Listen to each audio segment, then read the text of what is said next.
seleccionado como las mejores comunicaciones en el tema de tendencias de futuro en el cambio climático. En este caso tenemos 5 comunicaciones, 3 de ellas son vídeos que nos han enviado los comunicantes y 2 de las comunicaciones son orales que tenemos aquí a sus principales autores.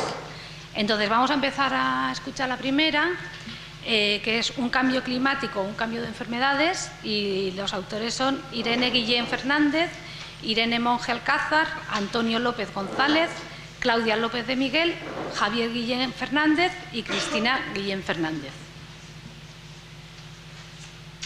Buenas tardes, mi nombre es Irene Guillén Fernández, soy enfermera en el Hospital Universitario de Nuestra Señora del Perpetuo Socorro de Albacete y lo primero de todo me gustaría disculparme por no encontrarme hoy de forma presencial para poder exponer dicha comunicación oral. Antes de comenzar, también me gustaría agradecer tanto a la organización como a los colaboradores de estas 11ª Jornadas de la Salud Pública por la realización de las mismas, de la que soy participante y la fui el año pasado. También me gustaría agradecer al Comité Científico que me den la oportunidad de poder difundir esta comunicación oral. Una vez dicho esto, empecemos.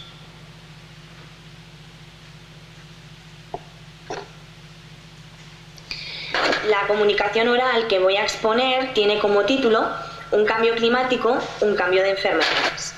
La razón de elección de este tema se encuentra contemplado en el marco conceptual de esta misma. Muchos estudios manifiestan que los cambios en las variables climáticas afectan a una enfermedad, por una parte, en su aparición y distribución, lo que provocaría como consecuencia una alteración en su transmisión, y por otra parte producen una modificación de la misma, como es, y entre muchas otras, de resistencia al medio que le rodea. Dentro de todas las variables climáticas, la temperatura es uno de los principales factores que influyen en el clima y en el ecosistema.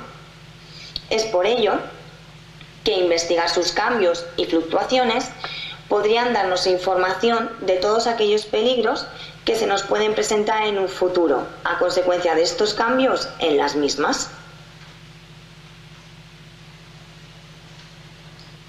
Por lo tanto, con esta revisión bibliográfica llevada a cabo, se plantea el siguiente objetivo: determinar si existe evidencia acerca de si las modificaciones ambientales a causa del aumento de la temperatura provocan la aparición de nuevas enfermedades e incremento de las ya existentes. O lo que sería similar, se pretende contestar a la siguiente pregunta: ¿qué modificaciones produce el aumento de temperatura en nuestro entorno para favorecer la aparición o el aumento de las enfermedades? Para la realización de esta revisión bibliográfica se seleccionaron las bases de datos PubMed y Scielo España. Los descriptores MES utilizados fueron Climate Change, Public Health y Temperature, unidos mediante el booleano AND, obtuviendo un total de 45 estudios. Como criterios de inclusión, se escogieron estudios que se encontraran a texto completo, se pudieran acceder de forma gratuita y que además se encontrasen publicados en fechas no anteriores a los últimos 5 años. Tras la aplicación de estos, la cifra de estudios descendieron a 17. Como criterios de exclusión, se establecieron excluir de la revisión aquellos estudios que únicamente diesen datos acerca de la vulnerabilidad, tratasen únicamente la variable temperatura en su descenso o no especificasen las consecuencias del aumento de temperatura. Por lo que finalmente, en la revisión bibliográfica se incluyen un total de 5 estudios. Los resultados obtenidos fueron: con respecto a la enfermedad, actuaría a 2 niveles. Por un lado, en el periodo de aparición, por lo que nos impediría realizar una prevención adecuada. Por otro lado, en la ampliación de los hábitats, provocando un aumento de la distribución de aquellas enfermedades que se transmiten en las zonas más cálidas. Con respecto a los vectores, considerados como uno de los medios de transmisión indirecta de enfermedades más beneficiados de este aumento de la temperatura, les afectaría de la siguiente manera. Mejorarían su capacidad de reproducción, se consolidaría un hábitat idóneo para ellos y llevarían a cabo un aumento de su resistencia. En relación a los reservorios, caben destacar dos. Primero, el suelo, puesto que el aumento de la temperatura de este afectaría la descomposición de la materia orgánica y modificaría el flujo de dióxido de carbono, provocando un aumento de la eficacia de la multiplicación de virus y de bacterias. Por otro lado, el mar. Debido al cambio en el proceso de eutrofización, dado como consecuencia el aumento de bacterias y de productos tóxicos. Por último, dentro de las consecuencias en la salud mental, se subraya como las de mayor importancia, tanto por la gran repercusión que hay en ellas, y como también por su incremento, las convulsiones y las alteraciones del comportamiento.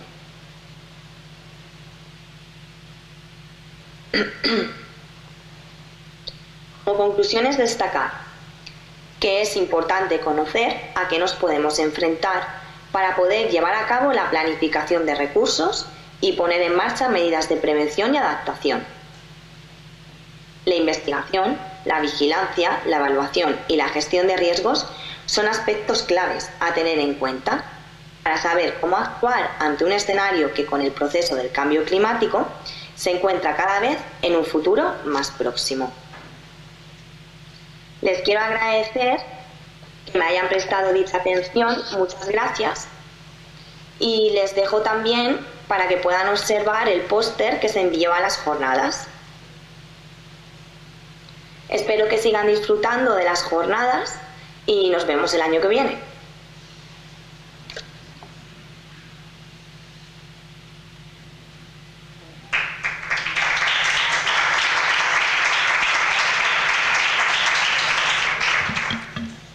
Bueno, yo espero que nos esté siguiendo por streaming y haya escuchado este aplauso.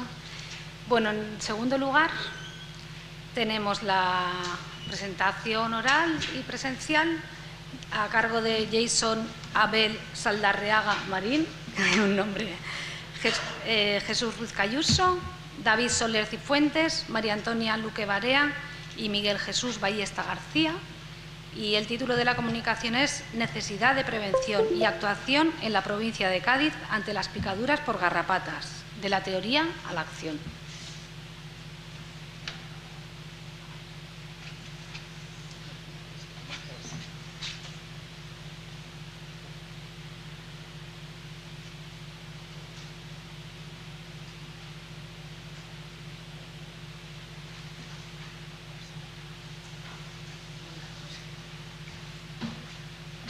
Improvisación total con la tecnología, como vemos. Mi nombre es Abel Saldarriaga, soy microbiólogo y médico de familia y trabajo como médico de atención primaria en la zona de Cádiz. Y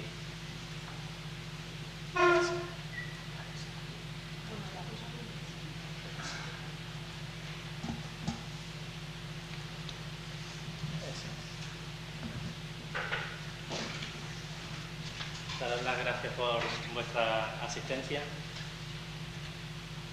y vamos a comentaros cómo el desarrollo de cómo ha surgido este trabajo, ¿no?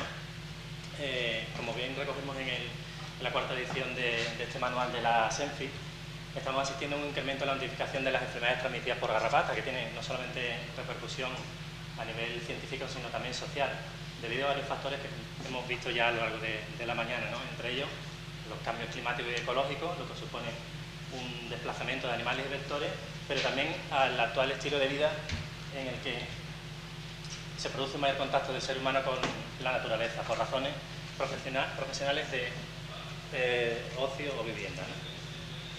¿Qué nos llevó a hacer el protocolo, ¿no? Sí. Lo que nos llevó a desarrollar el protocolo es el haber tomado conciencia con algunos pacientes en la zona de Cádiz, en la que detectamos casos de enfermedad de Lyme en su fase tardía persistente, como vemos en la imagen de la derecha, y recientemente incluso casos de enfermedad en primera instancia, en estadio primero, ¿no? Como vemos aquí, de eritema migratorio. Como hemos visto, hay un repunte, un aumento de la notificación en las enfermedades transmitidas por garrapatas, ¿no?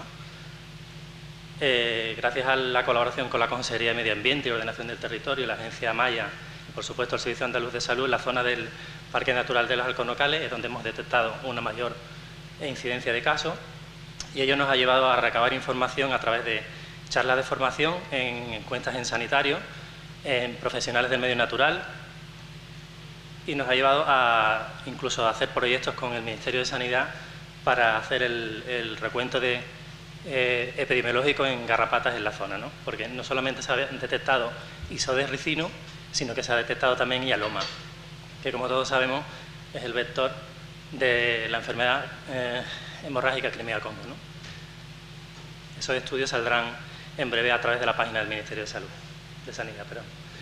Estas son capturas de pantalla del protocolo del médico de actuación ante la picadura de garrapata, que está distribuido y a disposición de todos los sanitarios del Distrito Valle de Cádiz-Las Andas.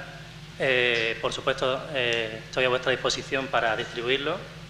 Estos son los principales puntos en los que se tratan. El punto 1 son algoritmos diagnósticos, que vamos a ver ahora una captura de pantalla muy someramente porque no es el objeto de la charla. Se describen métodos de prevención y extracción, tanto preexposición como posexposición, una descripción de la decena de enfermedades transmitidas por garrapatas más prevalentes en España, para que el clínico tenga esa información en un momento dado y sepa el periodo de incubación, qué sintomatología característica, y lo pueda abordar siempre que lo sospeche. Por supuesto, un enfoque terapéutico en base a los diferentes grupos de población, no solamente adultos, sino también embarazadas, en niños, y las posibles patologías que puedan ocurrir, y para abordar los posibles efectos secundarios de los tratamientos descritos, y, por supuesto, las indicaciones principales de profilaxis y el registro en DIRAIA. Este es el algoritmo principal de actuación, como vemos aquí, que, como les vuelvo a decir, está a su disposición. Algunas capturas de pantalla de las medidas post-exposición de la extracción correcta de garrapata, que es un punto clave en todas estas patologías, como vemos.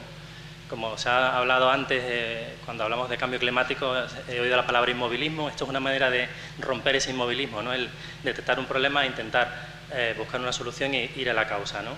En la página de la derecha vemos, por ejemplo, la descripción clínica de la enfermedad de Lyme. El protocolo consta de 22 páginas exhaustivas acorde a la literatura científica actual.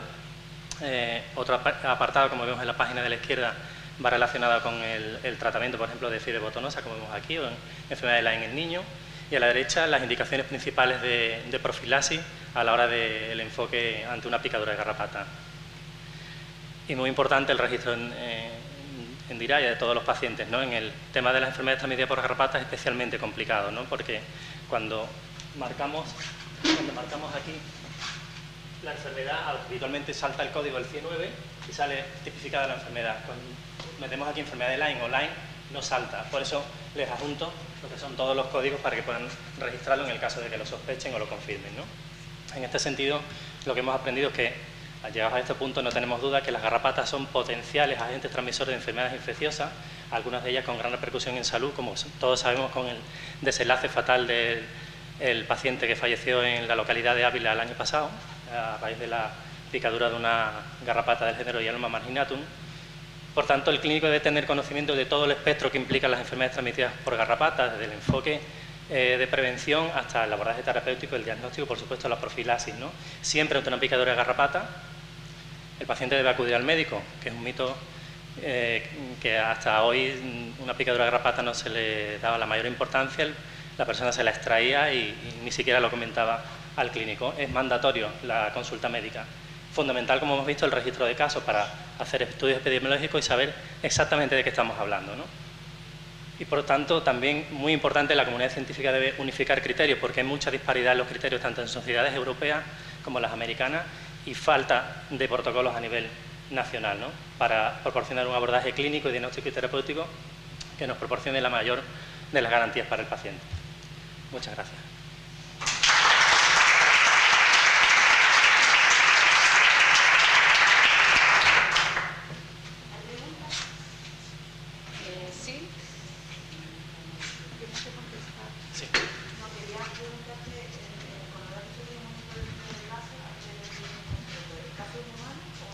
Sí, hablo siempre del registro en seres humanos, sí. En comparación con el resto de la literatura científica, que al día de hoy solamente hay 2 estudios a nivel de epidemiológicos en España, en el que la incidencia anual por cada 100.000 habitantes es de 0,24 en España, viendo la incidencia, un estudio de la Escuela Valenciana, en el que detallan provincia a provincia en toda España, y entonces a mí me llamó la atención porque no había ningún estudio epidemiológico. Nosotros estamos arrancando ahí, ¿no? Ya se hizo el año pasado, a finales de noviembre, y vemos que Cádiz tiene una incidencia de 0,24, exactamente igual que la media nacional, ¿no? Por supuesto, la mayor incidencia y prevalencia de casos de enfermedades transmitidas por garrapata, y sobre todo de Lyme, es en el norte de España, por las condiciones climatológicas, ¿no? Pero, como estamos viendo, esos cambios hacen que no solamente se estén dando casos de enfermedad de Lyme o de enfermedades transmitidas por garrapatas en el norte, sino también en el sur, como hemos constatado, ¿no? De hecho, el eritema migratorio es patognomónico de enfermedad de Lyme, no hay duda. De hecho, las sociedades internacionales es de las pocas cosas en las que están de acuerdo, ¿no? Ante un eritema migratorio no hace falta hacer ni siquiera una prueba diagnóstica, un test serológico siquiera, es diagnóstico e indicación de tratamiento inmediato, ¿no?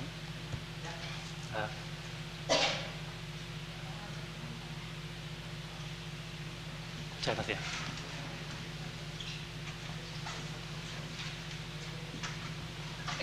A propósito de las preguntas, recordaros, bueno, a la gente que está en streaming, que puede a través del foro general haceros preguntas. Si llegara alguna pregunta para la gente que comunicáis, pues os la haríamos llegar, ¿vale?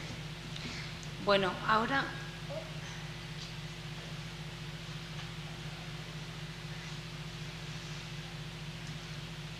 tenemos el segundo vídeo y tercera comunicación, que es que tiene como título Cambio climático y salud pública, causas, efectos sobre la salud y medidas de prevención y adaptación.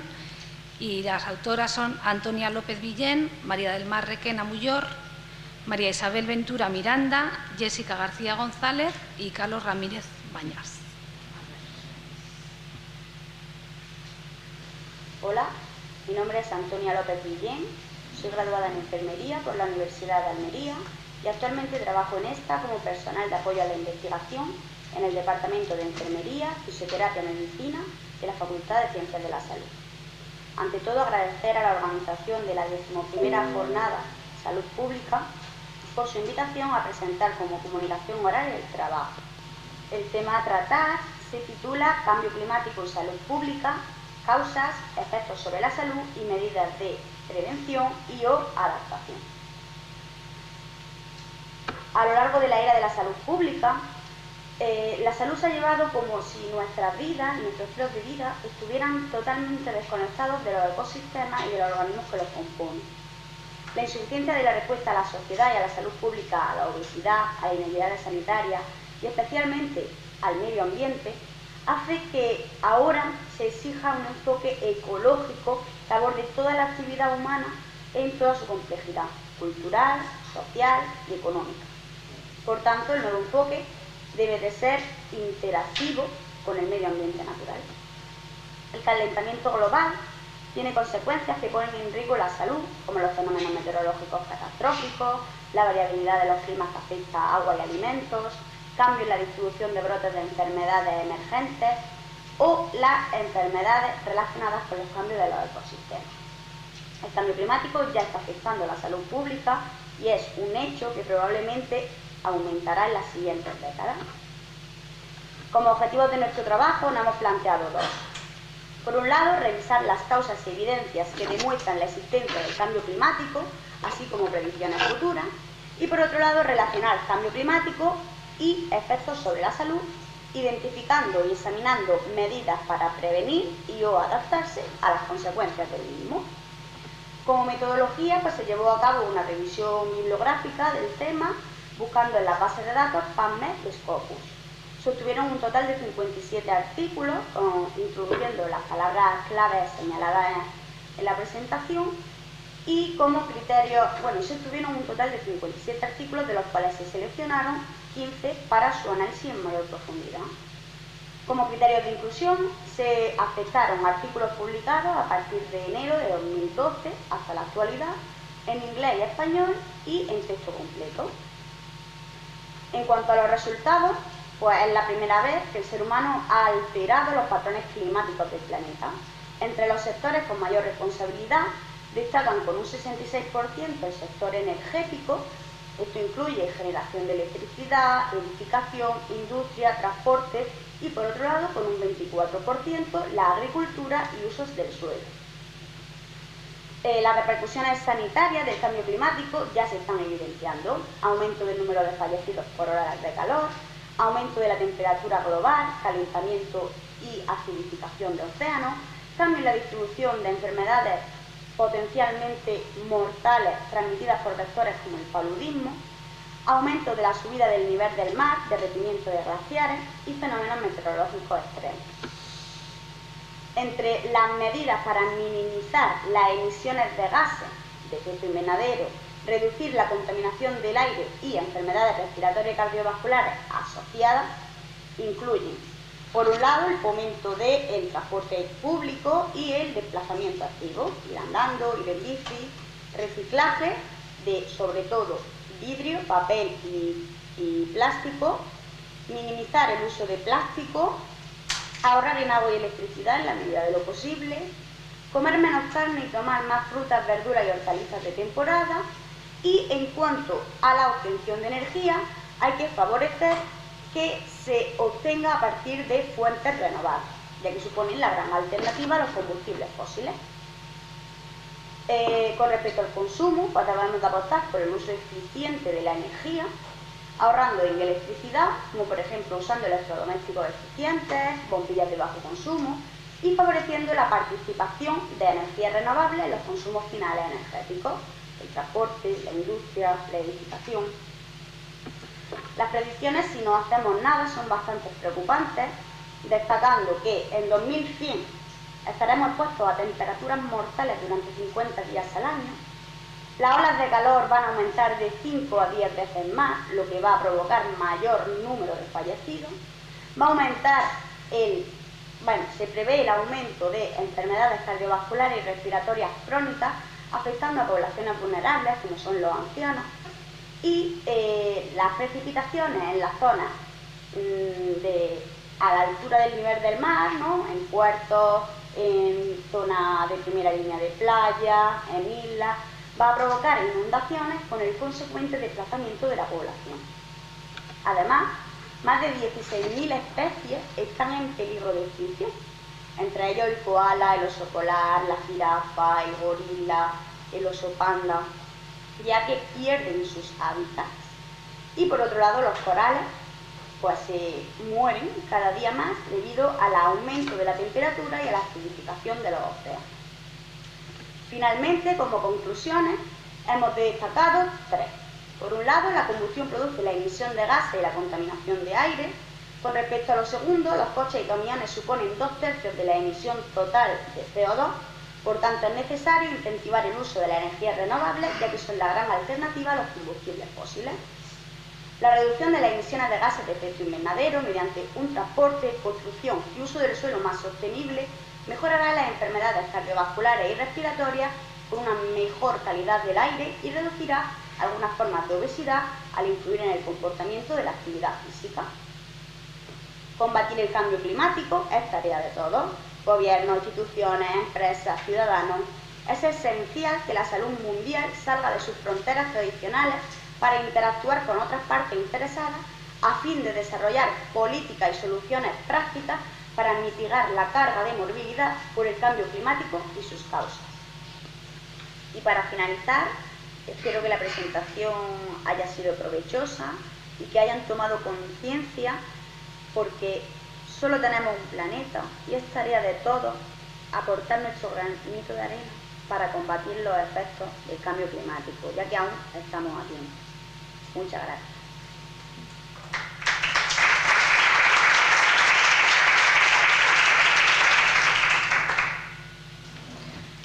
Bueno, ahora tenemos la segunda presentación presencial aquí. La comunicación se llama Determinación de la presencia de vidrios SPP en aguas superficiales del litoral de la provincia de Cádiz, y los autores son, empezando por el aquí presente Jesús Ruiz Cayuso, Manuela Rodríguez Iglesias, Teresa Trujillo Soto, María José Romero Reyes, María Victoria Funes Luque y Judith Maraver Mora.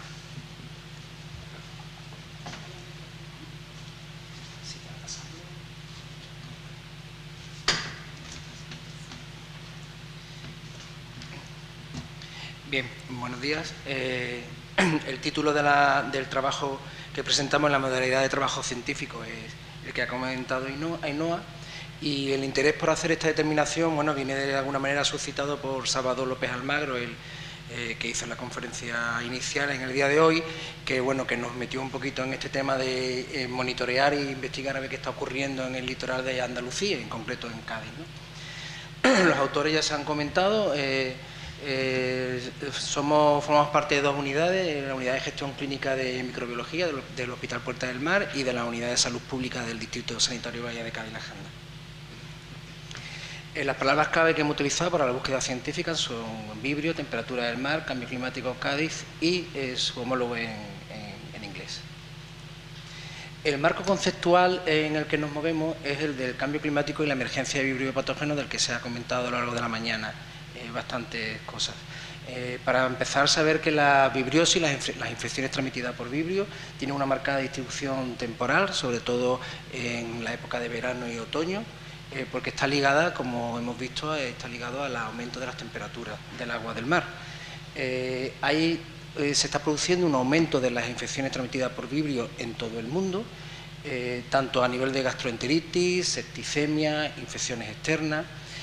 Hay un aumento también de la vibriosis y transmisión alimentaria, fundamentalmente vibrio parahemolítico, por supuesto cólera.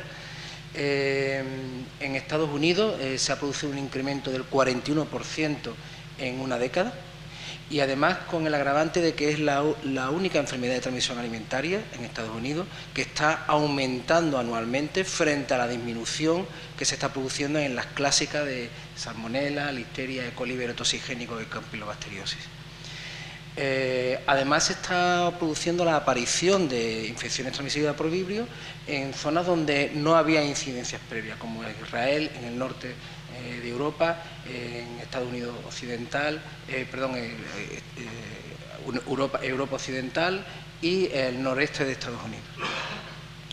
Bien, entre las causas de mayor incidencia que comenta la literatura científica es el incremento de la temperatura del mar, en primer lugar, el mayor consumo de marisco y pescado crudo que se está produciendo, el desplazamiento de la población hacia la zona costera y, por supuesto, una mejora en la investigación epidemiológica y clínica.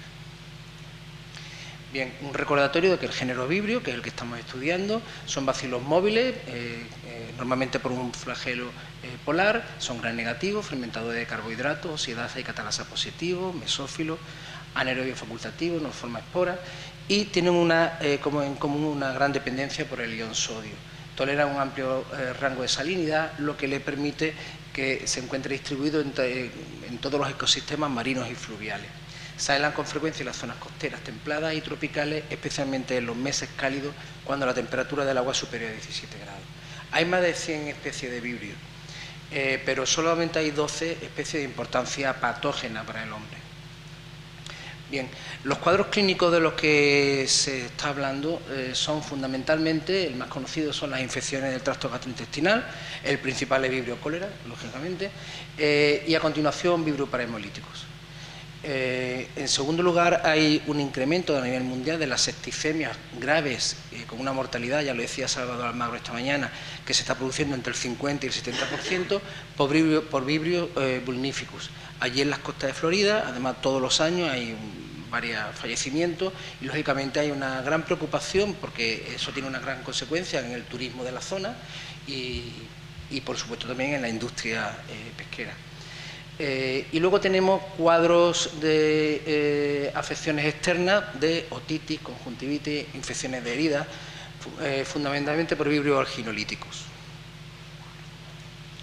Bien, el vibrio se encuentra distribuido en el ecosistema marino a todos los niveles, en la columna de agua, asociado a nivel del plancton, y luego también en las zonas bentónicas, en los animales marinos, tanto moluscos, peces, crustáceos, y muy importante también en el sedimento marino.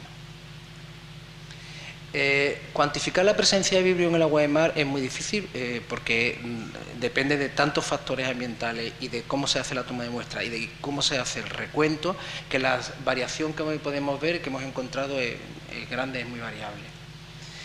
Merece la pena tener en cuenta, seguimos en el marco conceptual, pero merece la pena, antes de entrar en el estudio que hemos hecho, tener en cuenta dos estudios fundamentales al respecto. Uno es este, producido por Vesuli, que produce un cambio fundamental en el conocimiento científico al respecto, ¿no? Vesuli consigue demostrar científicamente la asociación entre el cambio climático, el incremento de vibrio en las aguas de mar y el aumento de la incidencia de infecciones producidas por vibrio. Para ello, lo que utilizó fue archivos de plancton que se ha producido por un organismo del Reino Unido durante 50 años, en concreto entre el año 58 y el actual, y el 2011, y de varias zonas que están, como veis, varios puntos de muestreo, que son 9, situados en este mapa. Bien, en este estudio lo que se demuestra es, se contrasta, hace investigación molecular de ADN para detectar la presencia de vibrio en esas muestras que se encuentran en formalina, y a su vez se estudia cuál es la temperatura de la superficie del mar en ese periodo, gracias a la disponibilidad que existe de satélite del organismo americano, que te dicen con exactitud, día a día, hora a hora, cuál es la temperatura de cualquier zona del mundo, ¿no? De la superficie marítima. Cuando hace un estudio de correlación de Pearson entre ambos factores, demuestra que en todas las zonas, incluida la costa gallega, que es donde está uno de los puntos de muestreo, ahí en las líneas rojas se ve el incremento de la temperatura de la superficial del agua del mar en estos 50 años y su correlación con la mayor presencia de vibrio. A su vez, el tercer elemento que él aporta es que en estos 50 años se ha producido también un incremento de la incidencia de vibriosis y además de la tipología de vibrio, es decir, siendo más especies que no existían anteriormente y más patógenas y más virulentas. Otro estudio hecho también por un autor que se cita mucho, que es Barker Austin, tanto en el anterior como en este colabora un español, Jaime Martínez Utaza, también demuestra que efectivamente los vibrios no coléricos, los distintos del cólera, se puede utilizar como parámetro microbiológico del cambio climático por su alta correlación, presencia con temperatura, como vemos en esta gráfica. Respecto al otro vibrio, es decir, al vibrio cólera, existe una distribución actual en este cinturón a nivel mundial, y las predicciones de escenarios futuros de cambio climático hace que tanto en un modelo más conservador como en un modelo más extremo se ve que va a haber una distribución, un incremento en la distribución de vibrio cólera. Vale. El segundo estudio que quería mencionar, que tenía también mucha importancia en el marco conceptual que estamos trabajando, es el producido también por Barker Austin y, como decía, Jaime Martínez Utaza, que también ha participado, en el que se evidencia en la ola de calor que hubo en el año 2014 en Europa, como en Suecia y Finlandia, estamos ya en la zona de círculo polar ártico, se ha producido un incremento inusitado en este periodo en el verano, entre julio y agosto, que fue el de la ola de calor, del número de casos de infecciones transmitidas por vibrio en ambos países. Aquí vemos desde el año 2005 hasta el 2014 hay una incidencia anual en ambos países en torno a 10-40 casos de vibriosis, y sin embargo en este verano del 2014 se produjo 90 casos que veis aquí distribuidos con las distintas afecciones que se produjeron. Bien, pues lo que se hace por parte de estos autores es correlacionar esa distribución espacial de los casos en Suecia y en Finlandia, que son estos que estamos viendo por aquí, que se corresponde con el número de infecciones, ¿vale?, con la temperatura superficial del mar. Y se ve que las zonas con mayor temperatura son las más afectadas por el número de infecciones. No tengo tiempo para exponer esto, pero invito a que entréis en esta página web, que es un geoportal que ofrece varias herramientas. Entre otras, se ha creado por estos autores un modelo de evaluación del riesgo de infecciones transmitidas por vibrio en función de la temperatura del mar. Por cierto, decir que de Andalucía la zona afectada sería Ayamonte y el estuario del Guadalquivir, fundamentalmente la desembocadura del Guadalquivir en Sanlúcar. Son las dos zonas con más riesgo. Bueno, esto es a nivel mundial. ¿Qué está pasando en Andalucía? Bueno, nos propusimos ver cuál era el escenario climático y hemos visto, aquí veis una correlación durante 20 años de la temperatura del agua del mar, tanto la mínima, la media y la máxima, y vemos que hay efectivamente un incremento paulatino de esta temperatura. Si cogemos otro indicador, que es la anomalía de la temperatura superficial del mar, que está descrito aquí su significado, también vemos que ese incremento es creciente. Por tanto, llegamos al objetivo de nuestro trabajo después de este marco conceptual.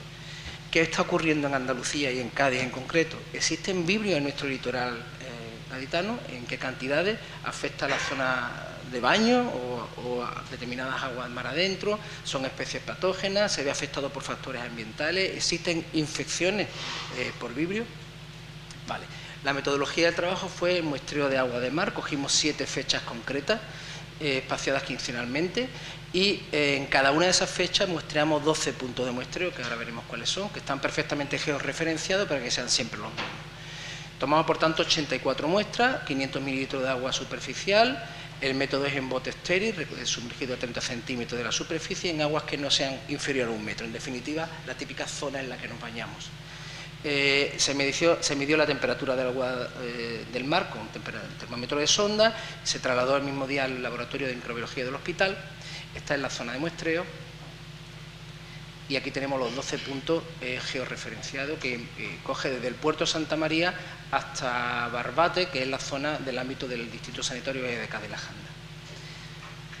Bien, en el hospital del Puerta del Mar, lo que se obtuvo de esa muestra, 50 mililitros, se hizo una licuota de 2 mililitros que se ha reservado para futuro medición de variables ambientales, que en este momento no teníamos disponibilidad de hacerlo. Y se centrifugó el resto a 4.000 revoluciones por minuto, 20 minutos, 15 grados centígrados.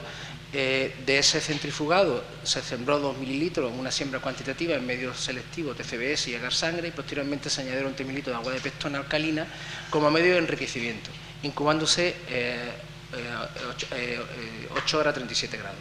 Las colonias aisladas en placas se identificaron mediante espectrometría de masa Malditov y perfil bioquímico. En los casos en los que se identificaron, la identificación no era concluyente, se confirmó mediante secuenciación del gen del ARN ribosómico 16S. Bien, estos son los resultados. Y la primera conclusión que obtenemos, el primer resultado que tenemos es que sí que existen vibrios. Es decir, se hicieron 141 aislamientos de vibrio en esas 84 muestras. Estas son las especies que encontramos.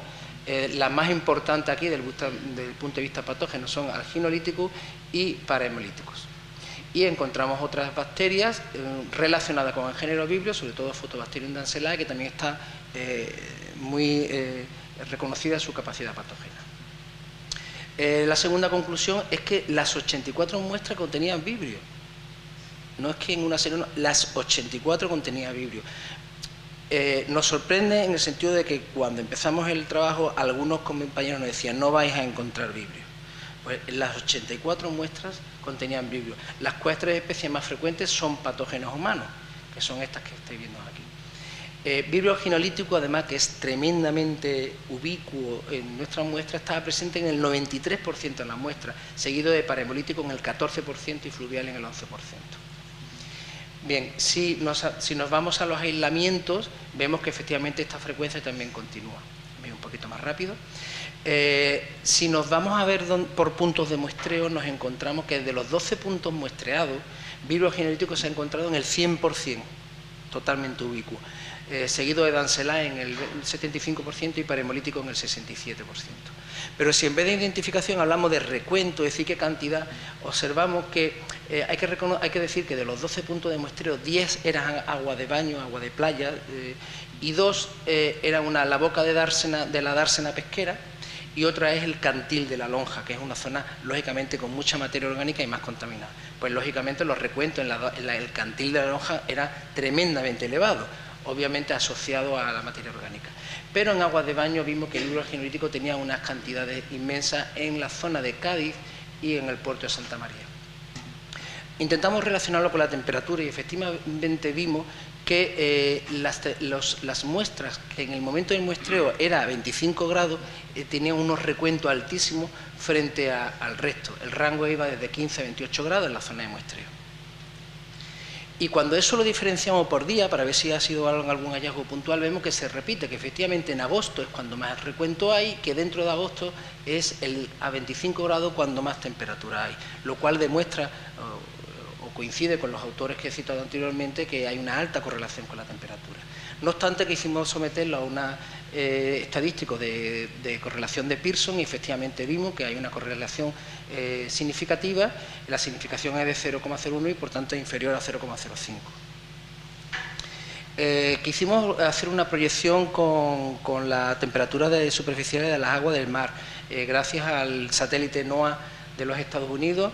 Aquí traigo una foto obtenida de la Consejería de Agricultura y Pesca, donde se ve que efectivamente hay una diferencia. Estas son temperaturas medias del verano y hay una diferencia de aguas cálidas coincidente, como decía, con la desembocadura del Guadalquivir, que se va enfriando hacia el estrecho y luego vuelve de nuevo otra vez a calentarse a medida que llega a esta zona media. Bien, esta es la zona de muestreo para que veamos efectivamente cómo hay una diferente gradiente de temperatura. Está georreferenciado, luego los datos son exactos. Vemos que esta zona de aquí es la más caliente y a medida que vamos hacia el estrecho es la más fría. Bueno, aquí podemos ver, estos son los diagramas de barra, pero puesto en horizontal, del recuento de vibrio. Y vemos como, quitando el del cantil de la lonja, que no es significativo, hay una mayor cantidad de vibrio en las zonas de aguas más calientes respecto a las zonas más frías.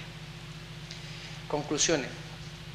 En las muestras estudiadas se aislan 6 especies de vibrio con un predominio de recuento de alginolíticos ampliamente distribuido, seguido de parahemolíticos y de fluviales, las 3 patógenas para el hombre.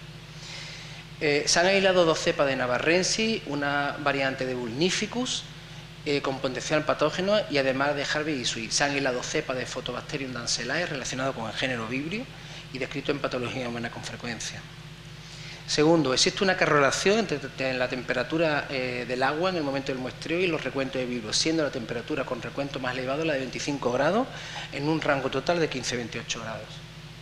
Tercero, el aumento de la temperatura media del agua del mar, motivado por el cambio climático, hace previsible un aumento en la distribución de vibrios patógenos y, consecuentemente, del número de casos clínicos. En cuarto lugar, el punto de muestreo con más frecuencia en el aislamiento de vibrios y recuentos más elevados es el cantil de la lonja de pescado, coincidiendo con lo reflejado por otros estudios debido a la presencia de materia orgánica y tratarse de aguas cerradas. Se han aislado en el Hospital Puerta del Mar vibrio alginolítico en varios exudados de otitis en época de verano, probablemente relacionada con la exposición a aguas de baño. Sospechamos que existen infradiagnósticos de infecciones por vibrio. Es necesario monitorear el vibrio en el agua de mar, caracterizar las especies encontradas, correlacionarlas con las variables ambientales y determinar los factores de virulencia. Y finalmente, recomendamos incluir en el sistema de vigilancia epidemiológica de Andalucía las infecciones gastrointestinales y sistémicas producidas por vibrio. Muchas gracias.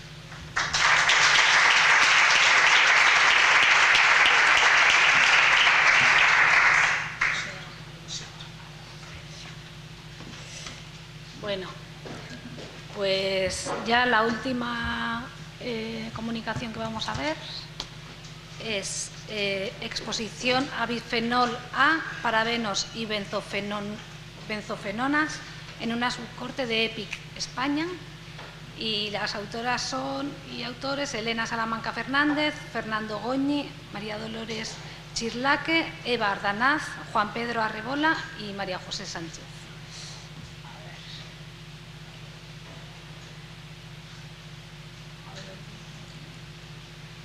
Hola, me llamo Elena Salamanca Fernández y trabajo en la Escuela Andaluza de Salud Pública.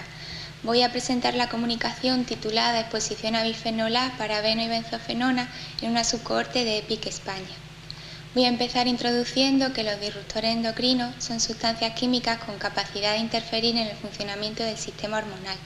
Se sospecha que ciertas sustancias de uso cotidiano podrían ser disruptores endocrinos, como por ejemplo el bifenol A, que es un componente principal en la fabricación de plásticos, Los parabenos, que son agentes fungicidas y bactericidas que permiten que los cosméticos y los productos de higiene no se degraden por microorganismos, y las benzofenonas, que son filtros ultravioletas que permiten que los rayos del sol no alteren el color o el olor de otros productos de higiene y de cosmética, así como en algunos plásticos.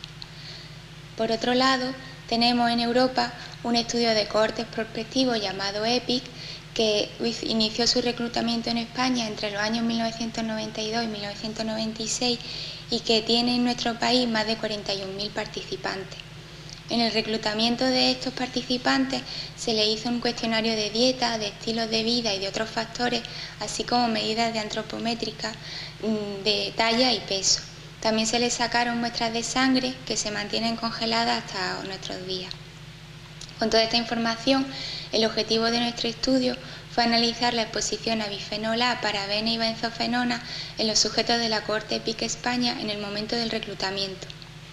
Para ello, hemos diseñado un estudio descriptivo transversal enmarcado en la cohorte EPIC España y hemos cogido una subcohorte de 4.000 participantes de 4 centros, Guipúzcoa, Granada, Murcia y Navarra, que tuviesen información de dieta de recuerdo de 24 horas y que no autorreportasen enfermedades crónicas. El análisis químico, que se ha hecho en colaboración con el IBS Granada y el Centro Medina, mide los niveles de bifenol A de 4 congéneres de parabenes y 2 congéneres de benzofenonas en las muestras biológicas extraídas en el reclutamiento de estos participantes, en este caso en suero. Se han medido mediante cromatografía líquida y espectrometría de masa. También se han calculado las medias geométricas y los intervalos de confianza al 95%. Los resultados preliminares que hemos obtenido de las 1.653 muestras analizadas hasta la fecha nos dan la información de que el 57% ha presentado valores detectables de bifenol A, el 82% de metilparaben y el 68% de propilparaben. Los otros 2 congéneres de parabenes se han detectado en menor medida. De los 2 benzofenonas que hemos medido, la benzofenona 3 fue detectada un 49% frente al 14% de la benzofenona 1. En esta tabla podemos ver el porcentaje de valores detectables y no detectables y vemos que los 3 compuestos con porcentajes más detectables son el bifenol A, el metilparaben y el propilparaben. A continuación vemos la media geométrica de la concentración en suero en nanogramos mililitros y vemos que los 3 compuestos que tienen mayor concentración son el metilparaben, seguido de bifenol A y de la benzofenona 3.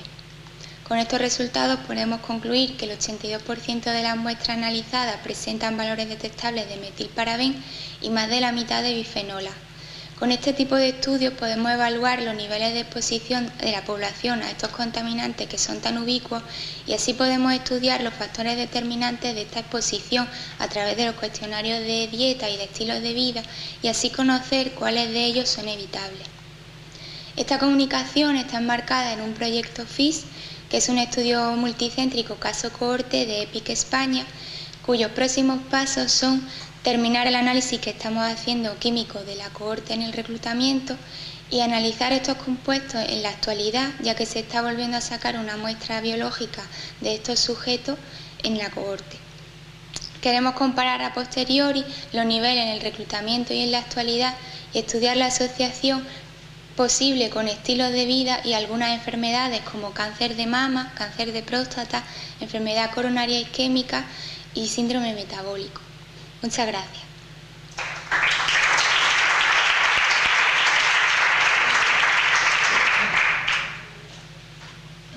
Bueno, pues ahora le daré paso a nuestra secretaria general Josefa Ruiz Fernández, que es presidenta del Comité Científico y que hemos dejado en su mano la última decisión del premio, ¿no? La mejor comunicación.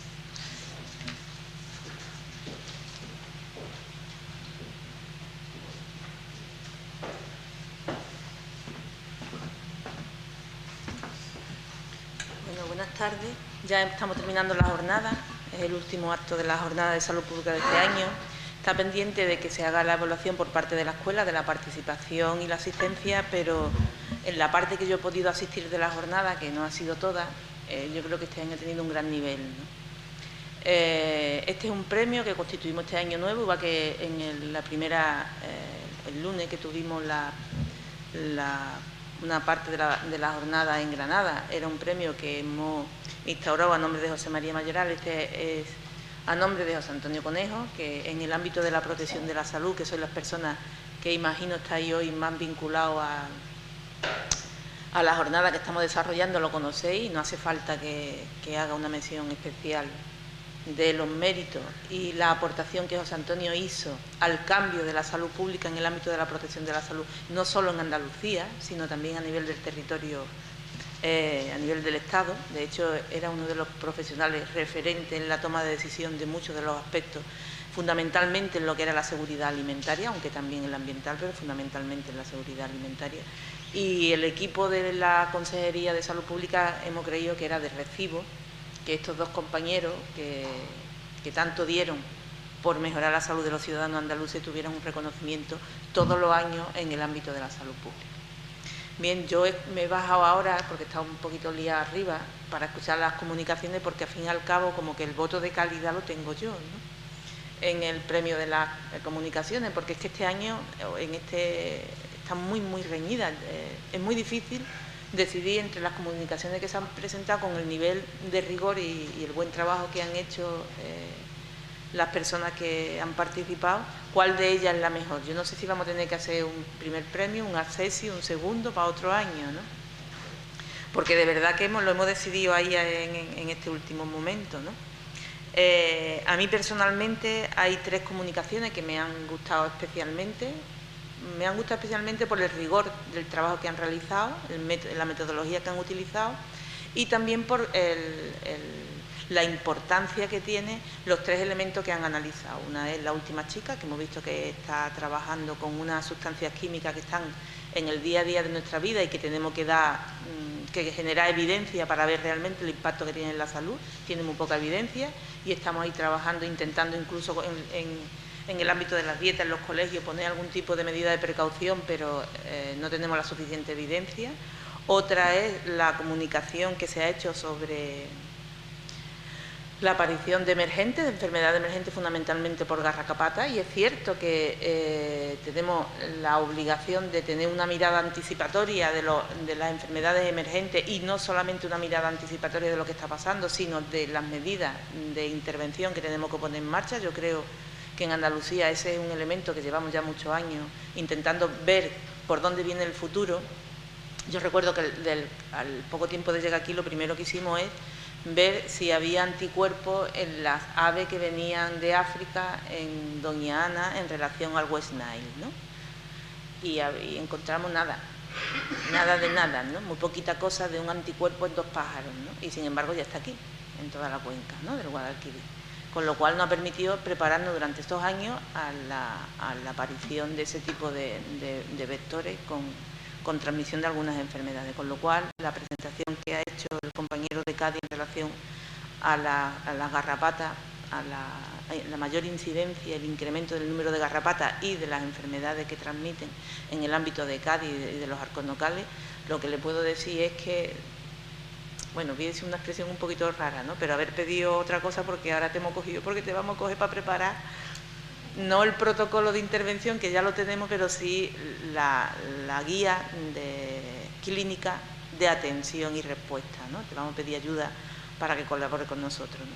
Y luego, pues la última es la de Jesús Rodríguez Cayuso, que aparte es nuestro jefe de servicio de salud pública en Cádiz, ¿no?, porque también es muy interesante el que tengamos que meter en el sistema de vigilancia enfermedades que están reemergiendo con con un impacto importante también en la salud en el ámbito costero, cuando somos la comunidad autónoma que tiene 571 kilómetros de costa, la mayor de todo el país, y con una afluencia de turismo en verano tan importante como para que tengamos una mirada de prevención y de vigilancia, y en el momento que los niveles suban, bueno, pues tomar medidas incluso de cierre de zonas de baño, como tomamos durante el año con el sistema de vigilancia que tenemos en marcha. Así que las comunicaciones son muy buenas en general, y he destacado estas 3 porque son las que más me han llamado la atención, porque son muy actuales y nos dan herramientas para seguir avanzando.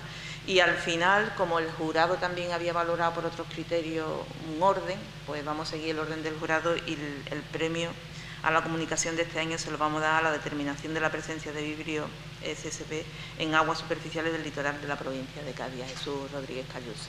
Pero ya os digo que está muy reñido y muy peleado.